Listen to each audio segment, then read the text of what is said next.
The mission has to conclude that there is a possibility that the shelling of Beit Hanun constituted a war crime. The country believes that the shelling of Beit Hanun certainly constitutes a war crime and severe breach of international human rights, as well as international humanitarian law, which amounts to crime against humanity. Ethnic cleansing, which Israel continues to commit, is a crime against humanity. Thank you for your statement. The conclusion of the mission shows that the attack against Beit Hanun was premeditated and led to war crimes.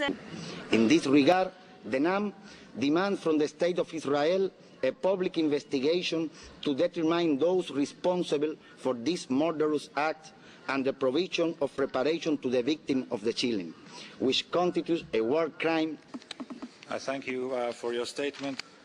Sri Lanka recognizes the horror of what was perpetrated by several European countries against the Jews for many centuries, and in particular during the Holocaust, and we are glad that such anguish will not recur.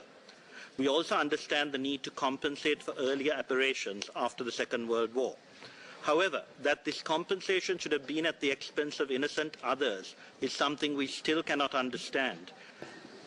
Have people everywhere forgotten the terrors of the Holocaust to such an extent as to allow Israel to pursue and inflict one on the Palestinian people? Unseen and most times unheard because of the great Israeli lobby that would accuse us, vilify us of anti-Semitism if we did. The present-day Holocaust of the Palestinian people. Thank you, Mr. President. I thank you for your statement.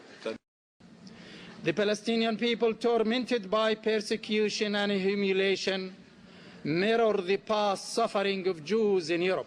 And this occupation, which transformed Gaza into a large concentration camp and the West Bank into isolated ghettos, cannot be sustained. Israel knows exactly the meaning of concentration camps and ghettos. I would like now to invite the representative of the United Nations Watch to take the floor. Thank you, Mr. President. UN Watch wishes to express its continued support for the Middle East peace process, for reconciliation, and for the UN-sponsored roadmap for peace. All sides are suffering, Israelis and Palestinians.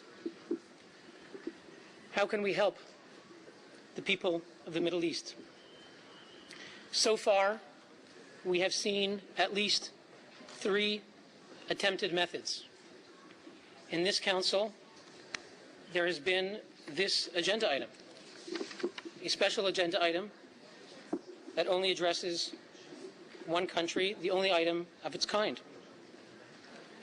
The states that say that they oppose country-specific agenda items are the ones that sponsored this very item.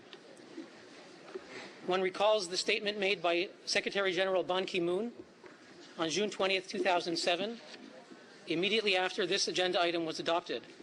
And I quote, "The Secretary General is disappointed at the Council's decision to single out one specific regional item given the range and scope of allegations of human rights violations throughout the world." End quote. Mr. President, this method has not been working. It is time to heed the words of Secretary General Ban Ki-moon. Second, in addition to this one-sided agenda item, we have seen a series of one-sided resolutions. The current draft that is before this Council now would be the 20th in the past 2 years of this new Council that condemns Israel. This is only out of 24 resolutions in all, 20 out of 24 one-sided against Israel. And we need to ask, has this worked? Permit me to quote the words now of Secretary General Kofi Annan, delivered on December 12, 2006 to the Security Council. Quote, "Some may feel satisfaction at repeatedly passing resolutions or holding conferences that condemn Israel's behavior.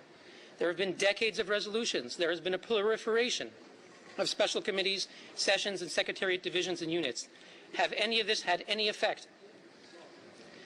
other than to strengthen the belief in Israel and among many of its supporters that this great organization is too one-sided to be allowed a significant role in the Middle East peace process. I hope we heed the Secretary General's words. Finally, we have also witnessed incitement.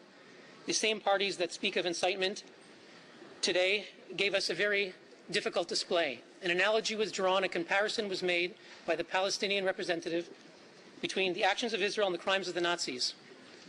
This should not be accepted. We remind the representative that it was his representative, the Mufti, Haj Amin al-Husseini, who sat down with Hitler to plan the genocide of Jews during the Second World War. Thank you. Let me use this occasion, ladies and gentlemen, just to draw the attention of all present that we're here in this hall to discuss the agenda item, which is called Human Rights Situation in Palestine and Other Occupied Arab Territories. As I have appealed earlier to the representatives, we have to stick to the agenda item and to talk on the subject of this particular agenda item. We are not here to revisit or to put into question the agenda, which has been the result of lengthy negotiations with the participation of all stakeholders. That is why, in order to more efficiently use our time in the hall, I appeal to all the subsequent representatives to use their time to address the issue in question. Next on my list.